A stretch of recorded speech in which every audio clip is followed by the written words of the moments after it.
15 billionaires and 6 corporations controlling 90% of the media in the United States. We've got AT&T, Comcast, Walt Disney Company, National Amusements, that includes Viacom and CBS News, and Fox Corporation. They rely on advertising revenue, and that's going to mean they're towing a certain line. This is a CIA document. It was released. I was surprised it was released, and it says that we have relationships with every major wire service, newspaper, news weekly, and television network in the nation. In many instances, we have persuaded reporters to postpone, change, hold, or scrap stories that could have adversely affected national security interests or jeopardized sources and methods. Here's another part of your Truman Show everyone's been forced to live in. The idea that we have a free press or that we have a free market economy. Pray tell any economist in here, I challenge you, how do we have a free market if the most important scientific breakthroughs of the last 100 years have been ruthlessly confiscated, people murdered, and kept off the market? No, it's a controlled economy. It's a controlled media. It's an abomination, and it's killing the planet. There were days when I wished I had never seen free energy. The amount of pain that you wake up at 3 o'clock in the morning because you can't do anything, and you know that pollution can be cleaned up, and everyone is on the same economic basis. And because you're powering everything with the free energy, you can do really what the philosopher Joseph Campbell said. He said to seek after your bliss. And I think that free energy does it. And so what do we do? Well, the current paradigm we just went through, the new would be unlimited abundance, no poverty in 20 years. There would be no poverty on Earth in 20 years with these technologies. Universal peace, because you're not fighting over everything now. And Earth in harmony with humanity and the biosphere restored. It's important to realize that the technology that is required to heal Earth already exists and has existed for a long time. That the problem is not fundamentally technological. If we came into coherence around the goal of healing Earth, we could do it in 5 years because the capacity of life to heal is just incredible. But we're just in the way of it all the time. I mean, even look what happens if you stop paving over a parking lot. In 5 years, cracks appear. Weeds are growing out of it. In 15 years, you see chunks of pavement here and there, and trees are growing. In 50 years, you don't even know a parking lot was ever there. In order to maintain Earth in a state of ugliness and unlife requires constant effort, because the power of life to live is so strong. That's what life wants to do. It wants to live. We only make 100 million cars a year. If we converted like that, which is not going to happen, all manufacturing of automobiles to these 0-point energy generators, it would take, do the math, 15 years. We barely have 15 years left. The date I've been given, 2035 to 2040, and we're done. The scale of the transition is almost unthinkable. There are an estimated 14 million kilometers of paved roads across the Earth. There are many millions more of power lines comprising the so-called smart grid. A real smart grid would be no grid at all. We need a compassionate transition. Instead of displacing millions of workers who support today's energy infrastructure, we must enlist them in the radical transformation of our world that lies before us.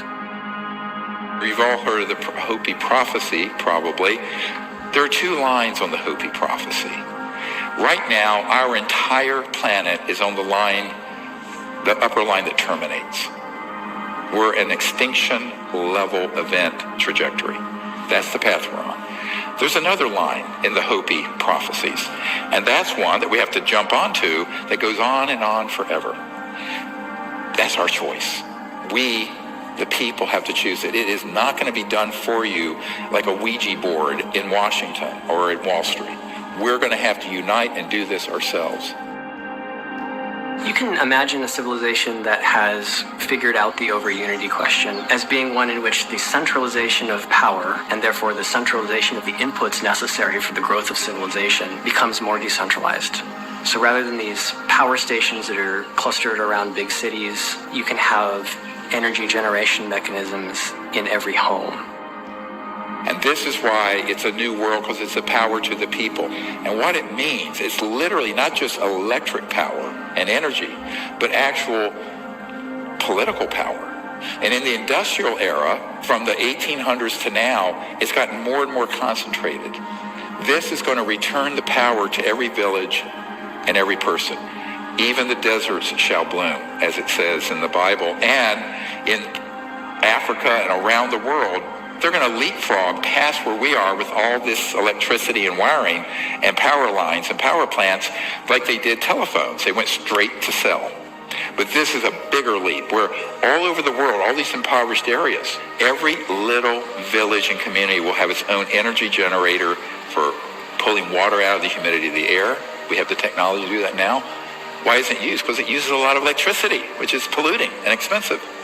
It'll be a global village, all interconnected, but also all self-sufficient. Complete local self-sufficiency with no pollution. That's the world we could have had beginning in the 20s. 100 years later, may I suggest we accept it. It's time. We are 100 years behind where we should be right now. Why are we still pounding metal nails into boards to build houses? Why are we still loading up shipping containers on tankers and taking 2 months to get here? This is all a construct. And I call this a time snap. A time snap is when things have gone so far off track, the only way to fix it is for the people to unite and come up with a totally different strategy where in a decade to 2 decades, we make up for 100 years. It can happen. And, if nothing else, humans do want to survive. But this is now a survival question for every man, woman, and child on the earth. So that's why we have to do this. We have to remember also that the capacity for life to heal is almost unlimited. And we see this already with people who are restoring ecosystems and regenerating farmland. Even in a few years, miracles happen. Springs that have been dead for generations come back to life. Species that hadn't been seen in the area seemingly magically reappear. And so we can't forget that. We can't succumb to a despair that is founded in our distrust of the power of life itself, which again is part of the origin of our current condition. Visualize your house off the grid, clean energy, no wiring. Why? Because every device, whether it's this size device or your refrigerator, will have a small solid state quantum vacuum, 0-point energy device in it, running it. So there's no electromagnetic fields running through your house because you don't need wiring. Think what that'll do to construction costs and the simplicity of it. And here we are in the Sahara Desert, and you want to grow food? You create a biosphere dome. It's run on free, clean energy, as we've demonstrated. You're growing oranges. You can grow crops. You can have different zones in it for different temperature and humidity control.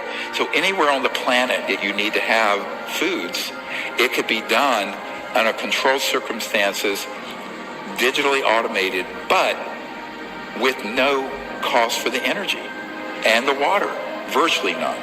What that means is the food scarcity and starvation we're facing, that goes away very quickly in a 20-year period. Here's your typical street in your neighborhood, anywhere in the world. And as we bring these technologies out, the grid comes down. We don't need it anymore. When there's a snowstorm or hurricane or whatever, you don't lose power because you're not dependent on a grid that's going to be torn down by ice and snow and wind. You don't need wires. All these wires, it's a clutter of wires. You don't need them because every device will have its own source of energy. This could have been done decades ago.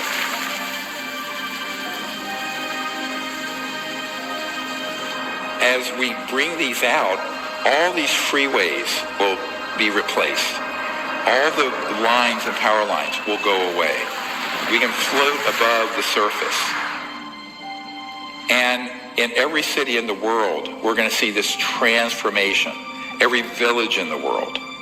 And then we have these cities, eventually where you're just floating, there are guided pathways, the ground is pristine, and then we're going out into space.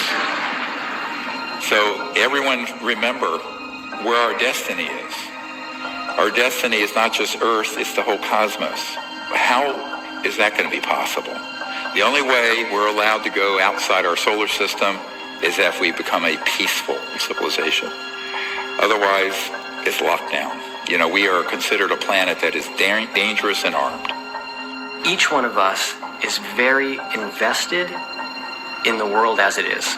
We've built careers, relationships, and goals based on a world that doesn't include ETs and anti-gravity and free energy and healing devices and all this cool, abundant stuff. And so we need to understand and really know if we are ready for that investment to be disrupted. So one of the most powerful things that any of us can do is to look in our own hearts, imagine the world that could be, and ask ourselves, are we ready for that?